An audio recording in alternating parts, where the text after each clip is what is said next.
ரொம்ப ஜாலியா ஹாப்பியா என்னோட பர்ச்சேஸ் எல்லாம் முடிச்சாச்சு. அந்த நிறைய ஆஃபர்ஸ் இங்க இருந்துச்சு. வேலவன் ஸ்டோருக்கு வாங்க, நிஜமா சொல்றேன், நீங்க மனசு நிறைஞ்சுதான் இங்க.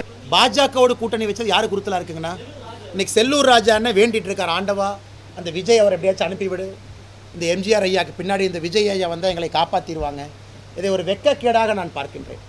அவ்வளோ பெரிய ஒரு கட்சி, 72 இருக்கக்கூடிய கட்சி, புரட்சி தலைவரார் புரட்சி தலைவி அம்மாவால் இருந்த ஒரு கட்சி, இன்றைக்கி அங்கே இருக்கக்கூடிய தலைவர் வந்து கடையில் பாத்திரம் விற்கிற மாதிரி விற்றுட்ருக்குறாங்க. அண்ணே நீங்கள் வாங்கினே 10 ரூபாய்க்கு 2 பாத்திரம், நீங்கள் வாங்கினே 10 ரூபாய்க்கு 3 பாத்திரங்கிறாரு செல்லூர் ராஜா அண்ணன். விஜய் அண்ணனை வாங்கன்னு இவரே கூட்டு வந்துருவாராட்டிருக்கன்னா, ஒரு விஷயத்தை புரிந்து கொள்ள வேண்டும். அனைத்து இந்திய அண்ணா திராவிட முன்னேற்ற கழகம் என்பது ஒரு சித்தாந்தம் சார்ந்த கட்சி. சித்தாந்தத்தை அவங்க வைக்கிறாங்க. பாரதிய ஜனதா கட்சி என்பது ஒரு சித்தாந்தம் சார்ந்த கட்சி. நாளைக்கு விஜய் அவங்க வர்றாங்கன்னா அவர் ஒரு சித்தாந்தத்தை கொண்டு வர போகிறாங்க. நாம் தமிழர் சீமான் அவர்கள் அவர் ஒரு சித்தாந்தத்தை வச்சுருக்காங்க. நாங்கள் ஏற்றுக்கலாம், ஏற்றுக்காமல் இருக்கலாம், மக்கள் நீங்கள் ஏற்றுக்க போகிறீங்க, ஏற்றுக்காமல் இருக்க போகிறீங்க. ஆனால் இன்றைக்கி அதிமுகவுடைய நிலைமை திரு செல்லூர் ராஜா அவர்கள் பேசுகிறது இன்றைக்கி உறுத்துது. நாங்கள் பாரதிய ஜனதா கட்சியோட கூட்டணி வச்சது உறுத்துதுன்னு சொல்கிறவர், அவர் கட்சி தலைவரை பற்றி சொல்லாமே. எங்களுக்கு நம்பிக்கை இருக்குது, எடப்பாடி பழனிசாமி அவர்கள் 2026 234 ஜெயிப்பாருன்னு சொல்லாமல்லண்ணா.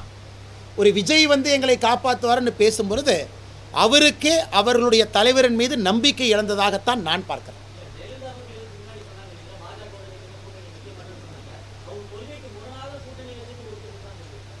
அப்படி சொன்னாரண்ணா.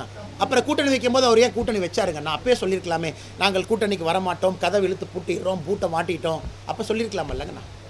ஆனால் நாங்கள் யாரையும் வலுக்கட்டாயமாக நீங்கள் வந்து எங்களோட கை கோருங்கன்னு யாரையுமே கூப்பிடல. சரிங்கண்ணா, இது இப்படி பாருங்கண்ணா, இன்றைக்கி பாஜக கூட்டணியில், தேசிய ஜனநாயக கூட்டணியில் இருக்கக்கூடிய தலைவர்கள் கட்சிகள்லாம் அதிமுக வேண்டாம் என்று எங்களிடம் வந்தவர்கள். நான் இப்படி கேட்குறேன் அண்ணங்கிட்ட, பாட்டாளி மக்கள் கட்சி ஏன் அதிமுகவோட போலிங்கண்ணா? என்டிஏ வரணும், ஏசி சண்முகம் அவர்கள் ஏன் நம்ம சிம்பிளில் போட்டிடுறாங்க? ஸோ இன்றைக்கி அதிமுகவில் சொல்லக்கூடிய தலைவர்கள் ஏன் பாரதிய ஜனதா கட்சியை விட்டுருங்கண்ணா, பாரதிய ஜனதா கட்சி விட்டுருங்க. சரி, நான் பாரதிய ஜனதா கட்சியை பொருட்டாக மதிக்கல, செல்லூர் ராஜா சொல்கிறாங்க, மறந்துடுங்க. மற்ற கூட்டணிகள் நீங்கள் தக்க வைக்கலைன்னு நான் கேட்குறேன். இவ்வளோ பேசுகிறவங்க நீங்கள் பாரதிய ஜனதா கட்சி மதவாத கட்சின்லாம் அபாண்டமான குற்றச்சாட்டு வைக்கிறீங்க. இன்றைக்கி அதிமுக தலைவர்கள் சொல்லட்டும், ஏன் இந்த தலைவர்கள் நீங்கள் கூட வச்சுக்கல? அவர்கள்லாம் ஏன் வேண்டாம் என்று வெளியே வந்தாங்க? ஏன் பாரிவேந்தன் அவர்கள் திமுகலேருந்து வந்தாங்க, ஜான் பாண்டியன் வெளியே வந்தாங்க? ஜான் பாண்டியன் 2021 அதிமுக சிம்பிளில் போட்டிட்டாங்க சென்னையில். அந்த கேள்விக்கு என்னங்க பதில்? பாஜக நீங்கள் மறந்துடுங்க. அந்த ஏசி சண்முகன் அந்த கூட்டணி கட்சி தலைவர்கள் வெளியே வந்தது உண்மைதானுங்கண்ணா. அப்படி என்றால் ஒட்டுமொத்தமாக எல்லோருமே அதிமுகவை நிராகரித்திருக்கின்றார்கள் என்பதான் சொல்லுது. அண்ணன் இன்றைக்கி எடப்பாடி என்ன சொல்கிறார்? அண்ணன் என்ன சொல்கிறாரு? நாங்கள் 0.86% ஓட்டு அதிகமாக வாங்கிட்டோம், எங்களுக்கு வெற்றிங்கிறார். இல்லை அண்ணா சொல்கிறாருல்ல, போன டைம் அவர் நின்ன சீட் எவ்வளவு? 23. இந்த டைம் அவர் சின்ன சீட் எவ்வளவு? 32, 31. 9 சீட் அதிகமாக நின்று, போன டைம் ஹிஸ்டாரிக்கல் லோ 19%, இந்த டைம் 9 சீட் அதிகமாக நின்று 0.8% அதிகமாக வாங்கியிருக்கேன்னு ஒரு முன்னாள் முதலமைச்சர் தம்பட்டம் அடிக்கக்கூடிய நிலைமையில தான் இன்றைக்கி அதிமுக இருக்குது. நான் குற்றச்சாட்டு எது சொல்லிங்கண்ணா, அவங்க சொல்கிறதுக்கு பதில் சொல்கிறேன். நீங்கள் உங்கள் கட்சி எப்படி வளர்க்குறதுன்னு வேலையை பாருங்கள். தினமும் உட்காந்து பாஜக சரியில்லை, தினமும் உட்காந்து பாஜக இப்படி, தினமும் உட்காந்து பாஜகவோட கூட்டணி வச்சனால நெஞ்ச உறுத்துது, தினம் உட்காந்து நாங்கள் சொல்கிறோமான அதிமுக சரியில்லைன்னு. நாங்கள் தினம் உட்காந்து ஜெயக்குமார் அண்ணனுடைய பையன் டெபாசிட் இழந்துட்டாருன்னு நான் சொல்கிறேனாங்கண்ணா?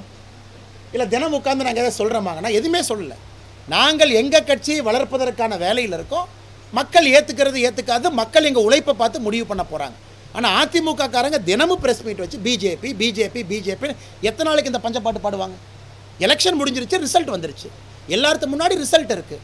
உங்கள் வேலையை நீங்கள் பாருங்கள், எங்கள் வேலையை நாங்கள் பார்க்குறோம். ஏங்கண்ணா அதானே பாயிண்ட்டு. இன்றைக்கும் மனசு உறுத்துதுன்னா என்னென்ன அர்த்தம்? கூட்டணி எப்போ இருந்துச்சு? கூட்டணி முடிஞ்சு அடுத்த ரிசல்ட்டே வந்தாச்சு. இன்றைக்கி மனசு உறுத்துதுன்னா என்ன அர்த்தம்? நீங்கள் சொல்லுங்கண்ணா. நான் காஞ்சிபுரத்தினுடைய பெண் காவலர், நானும் அதை கண்டிக்க உங்கள்கிட்ட வந்தேன். ஆனால் அவருடைய கணவரே சம்மந்தப்பட்டிருக்கும் பொழுது அது மேபி நான் ஒரு மிஸ்நார்மலாக எடுத்துக்கலாம். கணவர் சம்மந்தப்பட்டிருக்காங்க, இருந்தாலும் சீரோடியில் அந்த அம்மா இருந்தாங்க, அது நடந்திருக்கக்கூடாது. ஆனால் கணவர் பண்ணியிருக்காரு, அதை தவறு தான். கம்யூனிஸ்ட் கட்சியினுடைய சித்தாந்தத்தின் மீது எங்களுக்கு ஏகப்பட்ட குற்றச்சாட்டு இருந்தாலும் 2 கலப்பு திருமணத்திற்காக வந்தாங்க. அவங்க போலீஸ் ஸ்டேஷனுக்கு ஒரு கம்யூனிஸ்ட்காரங்க போனாங்க. அதன் பிறகு தஞ்சம் புகுந்து ஒரு ஆஃபீஸ்க்குள்ளே வந்தாங்க. அதன் பிறகு தாக்குதல் நடந்திருக்கு அப்படிங்கிறது எங்களுக்கும் ஏற்புடையது இல்லைங்கண்ணா. இதெல்லாமே காவல்துறை சரியாக ஹேண்டில் பண்ணணும். ஒரு கலப்பு திருமணத்தில் 18 வயசுக்கு மேலே வர்றாங்கன்னா இதில் எனக்கும் உங்களுக்கும் தனிப்பட்ட இது இல்லைங்கண்ணா. சட்டம் என்ன சொல்லுது அவ்வளோதான். 2 பேர்த்துக்கு விருப்பம் இருக்குது, கல்யாணம் பண்ணி வைங்க, அதான் சட்டம் சொல்லுது. இதில் எனக்கு உங்களுக்கு இண்டிவிஜுவல் வெறுப்பே இல்லை. ஆனால் காவல்துறை சில இடத்துல கொஞ்சம் கடினமான நடவடிக்கை எடுக்கணும். போலீஸ் ஸ்டேஷன் பஞ்சாயத்து மையமாக, போலீஸ் ஸ்டேஷனில் அரசியல், போலீஸ் ஸ்டேஷனில் 2 தரப்பு கருத்தை ஒரு நாள் பேசும்பொழுது இந்த மாதிரி பிரச்சனை நடக்குது. அதனால் கட்சி அலுவலகத்தினுடைய தாக்குதல் என்பது ஏற்புடையது கிடையாது, அது நடந்திருக்கக்கூடாது. அது தமிழகத்தினுடைய சட்டம் ஒழுங்காக படம் பிடிச்சு காட்டுது.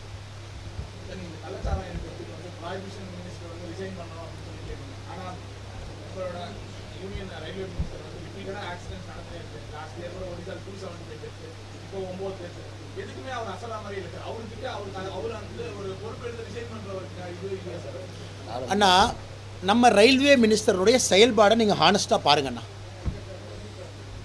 அஸ்வினி வைஷ்ணவ் அவர்களை அவரை தாண்டி நான் 10 ஆண்டுகளாக சொல்கிறேன். ரயில்வே மினிஸ்டர் அஸ்வினி வைஷ்ணவ் அவர்கள் வேறெல்லாம் பொறுப்பில் இருந்தாங்க.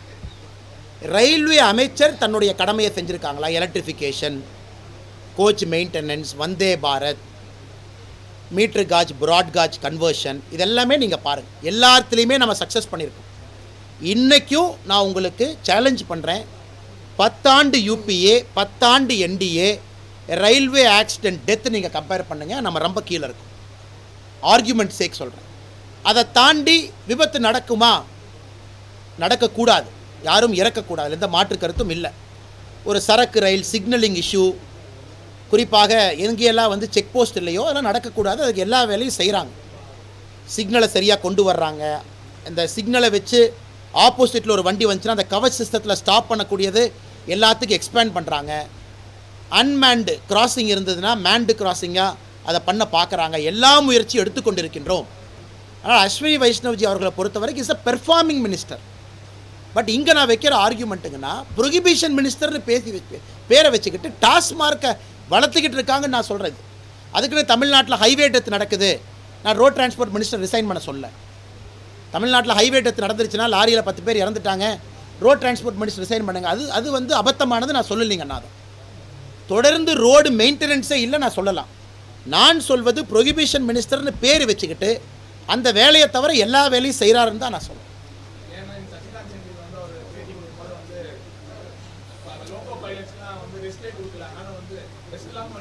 ஆனால் நம்ம ஆய்வறிக்கை வராத பொழுது நாம் எப்படிங்கண்ணா யூகம் கொடுக்கறது? அந்த ஒரு இன்வெஸ்டிகேஷனுக்கும் there is an accident committee report கொடுப்பாங்க. அதனால் யூகத்தின் அடிப்படையில் இதனால தான் நடந்துச்சு, இந்த பர்டிகுலர் லோக்கோமோட்டிவ் பைலட் இவ்வளவு நாள் வேலை செஞ்சார், டேட்டா யாருக்கிட்டனா இருக்குது. அதனால் யூகத்தின் அடிப்படையில் நாம் பேச ஆரம்பித்தா இதுக்கு எண்டே இல்லைங்கண்ணா. நான் சொல்கிறது பெர் கேபிட்டா ஒரு வருஷத்தில் எடுத்து பாருங்கள், ரயில்வே ஆக்சிடெண்ட்டில் எவ்வளோ பேர் இறந்துருக்காங்க. நம்ம ஆட்சிக்கு வந்த பிறகு அது குறைஞ்சிருக்கா? 100% குறைஞ்சிருக்கு. சரிங்கண்ணா, எல்லாத்துக்கும் நன்றிங்கண்ணா.